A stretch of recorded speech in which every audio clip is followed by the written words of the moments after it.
Bayou Time Sports is brought to you by Terrible General Health Systems Community Sports Institute in conjunction with Barker Honda.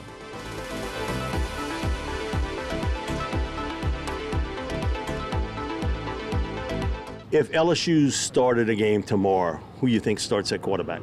For me, it's Miles Brennan. I think what he did this spring, the way he commanded that offense, he also extended plays with his legs, which we're not accustomed to seeing that from him. And I just think he's been in the system. Yes, he's learned from, almost 3 or 4 coaches nonstop, different coaching staff year in and year out. But he looks good. He looks the part. He's put on weight, and he looks confident. And I think he's been in the system enough. And with Brian Kelly, he's talked about, I've never had a head coach who can tell me, hey, your footwork, hey, this or hey, that for a quarterback. And I think that's invaluable. So for me, Miles Brennan would be my guy. One of the, I think, misperceptions is that Brian Kelly cupboard was bare as could be, and that ain't the case.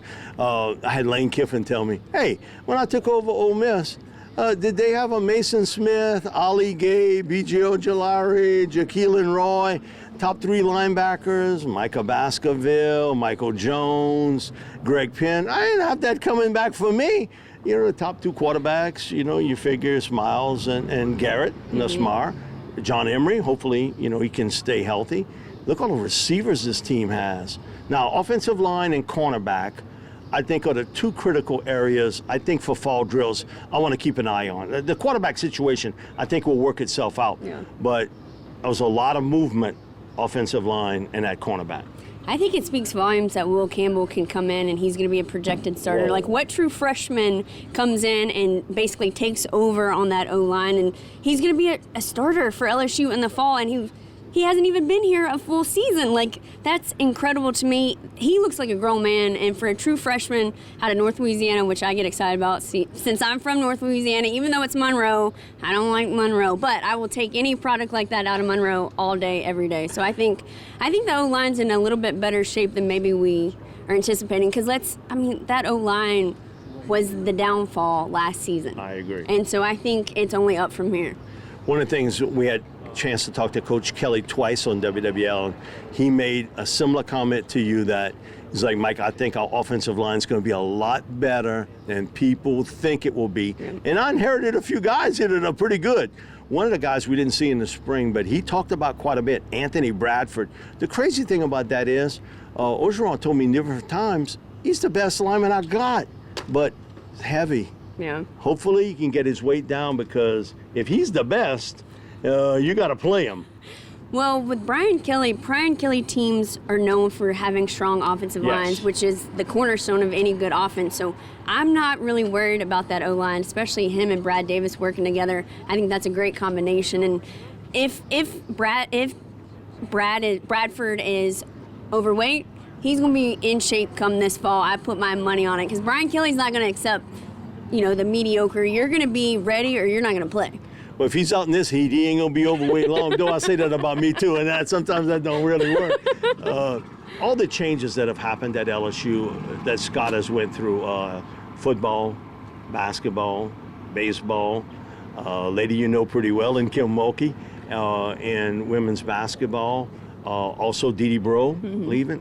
That's a lot of change at LSU in a very short period of time. But he said, listen, Mike, if everything was good, I don't think they'd have hired me, right? Yeah, Scott Woodward is not a man that I am even remotely concerned about. He is one of the best ADs, if not the best in the country. And the coaches that he brings in here are impressive. They have impressive resumes, and they win, and they do it the right way. And I think maybe that was kind of the downfall of LSU in the past years, is you brought in some coaches. Coach O didn't have a winning resume as a head coach. I was at Ole Miss when he was there for 3 seasons, 3 losing seasons. So it's one of those of Scott he knows what he wants, he goes after what he wants, and it's coaches that are successful and know how to win and do it the right way. And I think that's what LSU has been missing. I think he nailed it with Kim Mulkey. I don't think you could have gotten a better hire. I didn't think she was coming to Baton Rouge. She did. Look what she's already done, brought in the number 1 recruit just today. I think Scott Woodward is by far the best AD, and the job that he has done has just been immaculate. Last question, what Matt McMahon has done in basketball, because when Will got let loose, he got fired, it looked to be it was a mass evacuation. It looked as though, okay, Hurricane Ida was coming. Y'all better get out of Dodge. But what he's been able to piece together has been remarkable.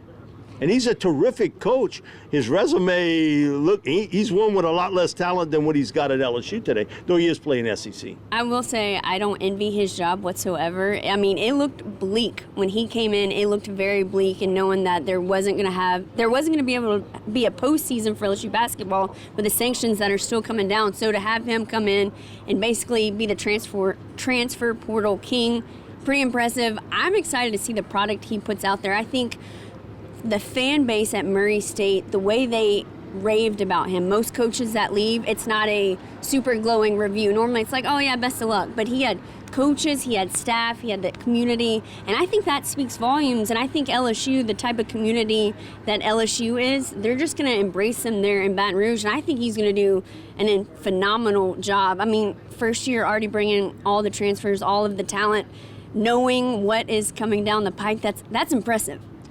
How you like being here in Thibodeau? I like Thibodeau. You got to tell me the good food spots. I got a house to sell you if you're Oh, interested. Yeah? Yeah. I can make you a deal. You know, I got to get my broker. Drive from Baton Rouge. Well, come on, you can do all this stuff with remote. We can get you a camera and everything. Thank you, man. We always enjoy when we have you on WWL. You're always terrific, and Baton Rouge won't be your last stop in this world, hon. Thank you, Maggie D. You're the best. Thank you, babe. Thank you.